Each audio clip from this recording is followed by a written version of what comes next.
Hello friends, পিবিকি রান্নাঘরে তোমাদের স্বাগত। আজ তোমাদের একটা নতুন চিংড়ি মাছের রেসিপি করে দেখাবো। এখানে 300 মতো চিংড়ি মাছ আছে। এগুলো বেশ বড় সাইজের গলদা চিংড়ি। এগুলোকে ভালোভাবে ধুয়ে এইভাবে কেটে নিয়েছি। চিংড়ি ভাপা করার জন্য চাকা চাকা করে পেঁয়াজগুলিকে এভাবে কেটে নিয়েছি। এই ভাপাটা করতে গেলে একটু বেশি পেঁয়াজ লাগে। আমি এখানে বড় বড় সাইজের 6-7টা পেঁয়াজ কেটে নিয়েছি।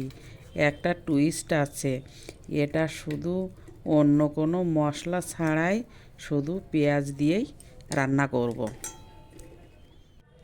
চিংড়ি মাছগুলোকে বাটিতে পেঁয়াজের সাথে একে একে এভাবে সাজাবো। আমার স্টেপ দেখে তোমরাও বাড়িতে এই ভাপাটা তৈরি করে দেখো, খেতে খুব টেস্ট হবে।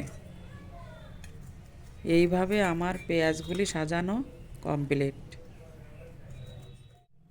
পেঁয়াজ ও চিংড়ি মাছের মধ্যে দিয়ে দেব খাঁটি সরিষার তেল। এতে একটু বেশি পরিমাণে তেল দেব। এই ভাপাটাতে তেল একটু বেশি লাগে। এখানে 7-8টা লঙ্কা চিরিয়ে দিয়ে দিচ্ছি। এবার দিয়ে দেব 1/2 কাপ মতো জল।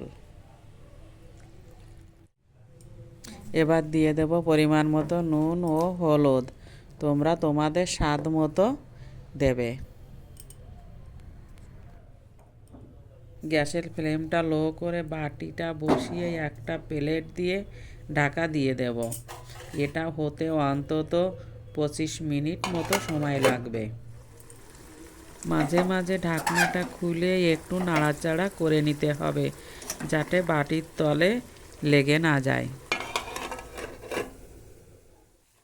এবার ঢাকনাটা খুলে দিয়েছি, দেখো কত সুন্দর কালার এসছে আর সুন্দর একটা গন্ধ বেরিয়েছে। বেশ মাখা মাখাও হয়েছে।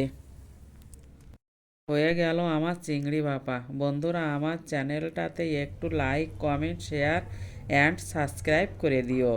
আবার দেখা হবে নতুন কোনো রেসিপি নিয়ে। নমস্কার।